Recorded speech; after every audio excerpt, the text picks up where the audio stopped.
Ruošiamės naujiem fermentacijos seminaram ir čia kimčiai su burokėliais ir kalafijorais. Čia taip pat kimčiai sukūrėm visiškai naujus receptus, kurie darosi dar paprasčiau negu Korėjai. O čia burokai su kopūstais, petražolių šaknimis, morkomis, žodžiu, įvairius receptus. Ir kiekvieną kartą mes vis parašėm kitokius.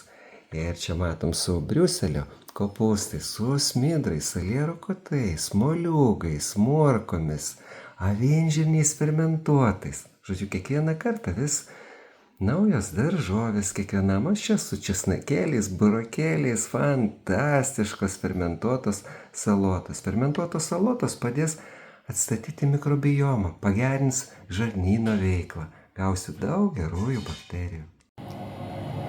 Taip, auginame žalumynus ir jūs galite augintis žiemą, kai neturite daržo. Čia bazilikai, margainių daigai. O čia matote iš fermentuotų žolių, čia apie 15 skirtingų yra daigų fermentuotų. O čia pesto iš jų gaminam, nerealaus skonio, fermentuotas pesto su žalumynais, džiugo sūriu, riešutukais įvairiais. Ir jūs galite turėti įvairiausių skonių, saulėgrąžų pesto, bazilikų pesto, žodžiu, visokių žolelių ir tas pesto nerealaus skonio.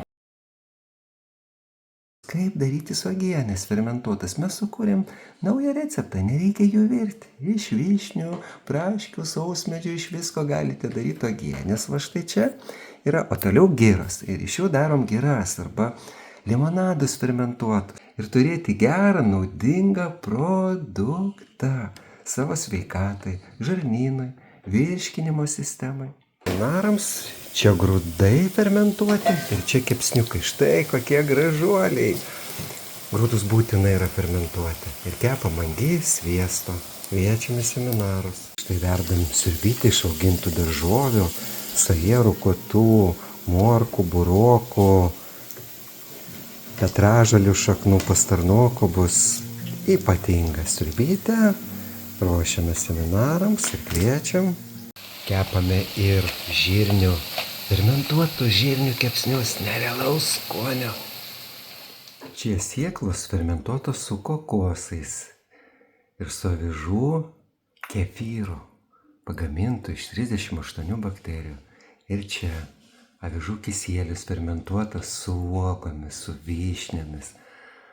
O čia su margainių lapeliais avižų kisielius. Su ananasais ir su kivi.